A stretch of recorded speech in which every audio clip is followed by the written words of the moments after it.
আসসালামু আলাইকুম। টি-টোয়েন্টি বিশ্বকাপ গতকাল শেষ হয়েছে। আমরা জানি ইন্ডিয়া তারা দ্বিতীয়বারের মতো চ্যাম্পিয়ন হয়েছে। তো টি-টোয়েন্টি বিশ্বকাপ নবম আসর শেষে তিনটা দল কিন্তু দুইবার করে চ্যাম্পিয়ন হয়েছে, ইন্ডিয়া, ইংল্যান্ড এবং ওয়েস্ট ইন্ডিজ। আর তিনটা বিশ্বকাপে চ্যাম্পিয়ন হয়েছে কিন্তু একবার করে অস্ট্রেলিয়া, শ্রীলঙ্কা এবং পাকিস্তান। তো ইন্ডিয়ার জন্য হাতছানি আগামী 26 টি-টোয়েন্টি বিশ্বকাপ যারা তৃতীয় চ্যাম্পিয়ন হতে পারে তারা কিন্তু এককভাবে সবচেয়ে বেশি চ্যাম্পিয়ন হবে। সেটা কিন্তু অস্ট্রেলিয়া বা ইংল্যান্ডের আছে। তো সাউথ আফ্রিকার কিন্তু এবার প্রথম চ্যাম্পিয়ন হওয়ার স্বাদ গ্রহণ করা প্রায় কাছে চলে গেছিল। তারা লাস্টে 30 বলে 30 রান নিতে পারেনি, অনেক আক্ষেপের ব্যাপার, বা লাস্টের একটা বিতর্কিত ক্যাচ আউটটাও কিন্তু ডেভিড মিলারের আক্ষেপের ব্যাপার। এবার বিশ্বকাপে কিন্তু অনেক কিছু হয়েছে।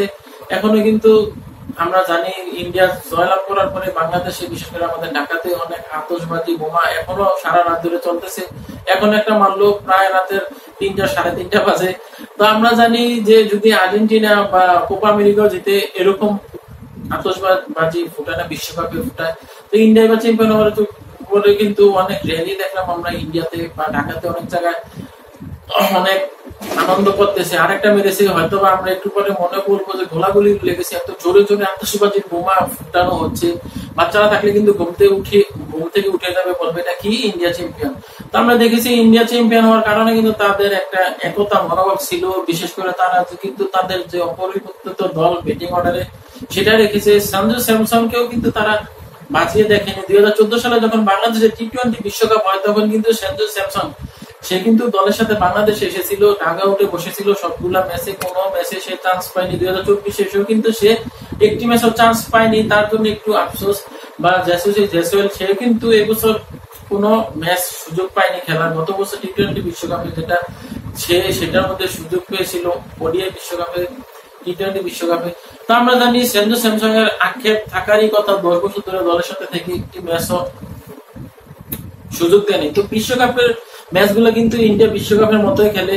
তারা কিন্তু গ্রুপ পর্বে নকআউটে উঠে গিয়েছিল, বিশেষ করে কোয়ার্টার ফাইনালে।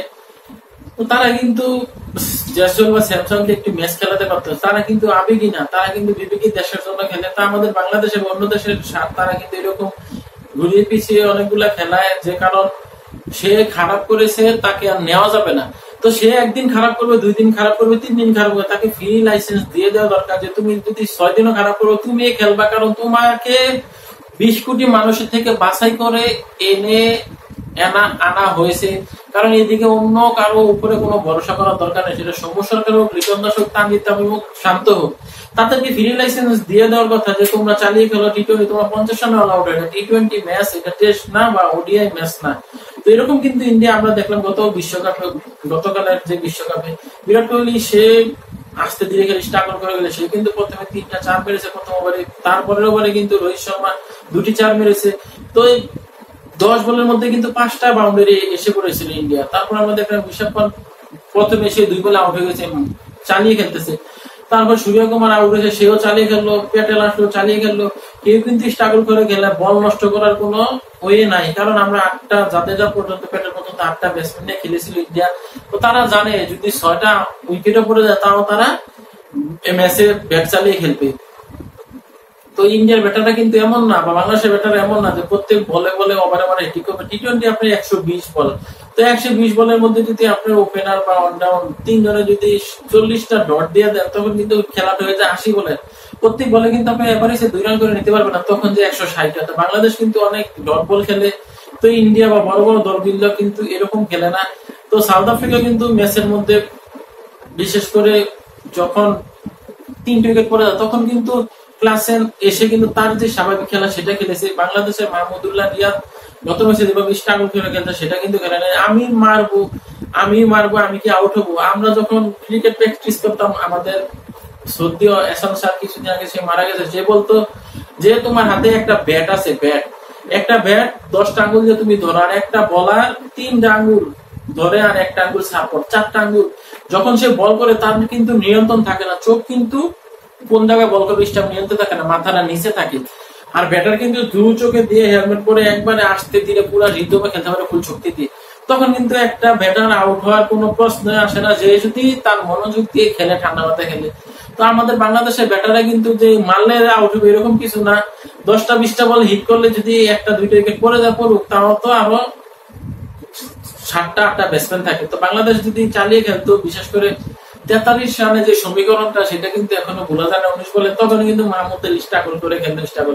43 বলে যদি আপনার 19 বলে যদি 43 লাগে, তখন যদি আপনার 5টা ছক্কা মারেন, তারপর 14 বল 30 রান কিন্তু এসে পড়ে। 14 বলে যদি আপনি 14 রান নেন, তো কিন্তু 44 হয়। তো আমাদের মাহমুদুল্লাহ কিন্তু 2টা ছক্কা মারার এবিলিটি আছে, বা আমাদের ঋষভ কিন্তু 2টা ছক্কা মারার এবিলিটি আছে। তো আরেকটা ছক্কা কি আমাদের লিটন দাস মারতে পারতো না? মারতে পারতো, যদি ট্রাই করতো মারতে পারতো। মারতে যে যদি তারা 3টা উইকেট পড়ে যেত, তখন কিন্তু বাংলাদেশের আরো উইকেট ছিল, তাসকিন ছিল বা আরো টেলেন্ডাররা ছিল, তখন কিন্তু ম্যাচটা ক্লোজ হয়ে যেত, বা বাংলাদেশ সেমিফাইনাল না খেললে তো অল আউট হয়ে যেত, সেটাই কথা। তো টি-20 বিশ্বকাপ এবার কিন্তু অনেক কিছু শিখিয়ে গেল, যে বিশেষ করে ইন্ডিয়া, তারা কিন্তু আইপিএল এরকম করে খেলে না। বিরাট কোহলি কিন্তু প্রথম ওভার থেকে হিট করে, সে কিন্তু আজকে প্রথম ওভার থেকে হিট করেছিল, যদিও যে 48 বলে 50 করেছে। দলের অবস্থান বিবেচনা করে সে ব্যাটিং করেছে, কারণ দল কিন্তু 3টে উইকেট চাপ পড়ার পরে কিন্তু একটা চাপে পড়ে যায়, তখন কিন্তু বিরাট কোহলি চাইলেও ইচ্ছা করে আউট হওয়ার কোনো সুযোগ ছিল না, সে কিন্তু এই জন্য দেখে শুনে খেলেছে। তো বাংলাদেশের ব্যাটারের এরকম দীক্ষা শিক্ষা নেওয়া দরকার, বিশেষ করে আমাদের ট্যালেন্ট বা ইয়াং স্টার, যাদেরকে আমরা বলি ইয়াং স্টার কোচের দরকার, বা আমাদের দেশীয় কোচ সালাউদ্দিন, আগের যে টেস্ট মেধাবী কোচ, তাদেরকে দিয়ে কিন্তু এগুলো হবে না। 19 বলে 38 না, 19 বলে 54 রান নিতে হবে, 57 রান নিতে হবে প্রত্যেক ওভারে 20 রান করে। কারণ সাউথ আফ্রিকার যখন 36 বলে 54 রান দরকার ছিল, ক্লাসেন কিন্তু ওই ওভারে প্যাটেলকে উড়াদুরা অ্যাটাক করে 24টা রান নিয়ে আসছিল, তখন কিন্তু সমীকরণটা 30 বলে 30 রান হয়ে যায়। তখন কিন্তু গতকালের সাউথ আফ্রিকা ইজি ম্যাচ জিতার চান্স হয়ে যায়। তো এরকম ব্যাটার থাকলে কিন্তু সব দেশে, মাহমুদুল্লাহর হাতে কিন্তু এরকম স্ট্রোক আছে, মারতে পারে, সব দেশে ভালো করা সম্ভব। তো আগামী বিশ্বকাপে বাংলাদেশ ভালো করবে, আমরা সবসময় জানি। আমরা যে বিশ্বকাপ খেলতে চাই, ওই বিশ্বকাপে আমরা কোনো পরিকল্পনা নিয়ে যাই না, আমরা সবসময় তারপরের বিশ্বকাপের পরিকল্পনা নিয়ে যাই। এবার 2024 বিশ্বকাপ গিয়েছে, আমরা আগামী বছরের পরিকল্পনা করতেছি। বিশেষ করে আমাদের 2 তারিখে যেই ভোট সভা হবে, আমরা অনেকভাবে জানতে পেরেছি যে নাজমুল হোসেন পাপন তাকে আর অধিনায়ক রাখবে না। তো নামে নামে যদি শান্তকে জমে টানে, তাহলে আমরা খুশি হবো, কারণ শান্ত কিন্তু আমরা জানি টেস্ট মেজাজ বা ওয়ানডে সে অধিনায়ক থাক, টি-20-র মধ্যে না। টি-20-র মধ্যে এমন একজন অধিনায়ক দেওয়া হোক, সে সাহসী থাকবে। বিশেষ করে আমার সবচেয়ে আগে পছন্দ তো সে যদি অধিনায়ক থাকতো, সেদিন আফগানিস্তান সাথে ম্যাচে সে অন ডাউনে নামতো 100%। কুমিল্লা ভিক্টোরিয়ান্সে সে যখন অন ডাউন করতো, আর যদি না পারত, সে ওপেনিংয়ে নামতে পারতো। তার মধ্যে কিন্তু জেতার একটা সেমিফাইনাল আক্রোশ ছিল তার চোখে মুখে। আর শরীফুল বা সাকিব বা লিটন, তাদেরকে হাসি খুশি অনেক দেখেছি আমরা ম্যাচের মধ্যে, ম্যাচ চলাকালীন সময়। তা আমি চাই তৌহিদ অধিনায়ক হোক, সে আন্ডার-19 বিশ্বকাপের সদস্য, সে জানে কিভাবে ম্যাচ, বড় বড় ম্যাচ বাইর করা আনা লাগে। তো আমরা চাই আন্ডার-19 বিশ্বকাপ যারা আসিল, আকবর বা তানজিদ হাসান, সাকিব তো খেলছে, আরো পারভেজ ইমন যারা আছে, শরীফুল এবার টি-20 ম্যাচ পায়নি, তারা 11 জনের থেকে 8 জন খেলুক। আর আগের আমাদের 50 রান পাণ্ডব তো আর কেউ রইল না, বিশেষ করে এখন সাকিব আর মাহমুদুল্লাহ টি-20 হয়তো আর বেশি দিন খেলবে না, তারাই 8 জন খেলুক। তখন আমরা 2026 সালে যে বিশ্বকাপ চ্যাম্পিয়ন, বিশ্ব চ্যাম্পিয়ন হতে পারবো। এছাড়া 2-1 আছে, আফিফ বা জাকির আলী অনিক, রিশাদ, যারা আন্ডার-19 বিশ্বকাপের চ্যাম্পিয়ন হয় না, তারা কয়েকজন কিন্তু ভালো, শেখ মেহেদী, তারা খেলুক। তো আজকের মতো বিদায় নিচ্ছি। এআই শরীফ খেলার গল্প। আল্লাহ হাফেজ।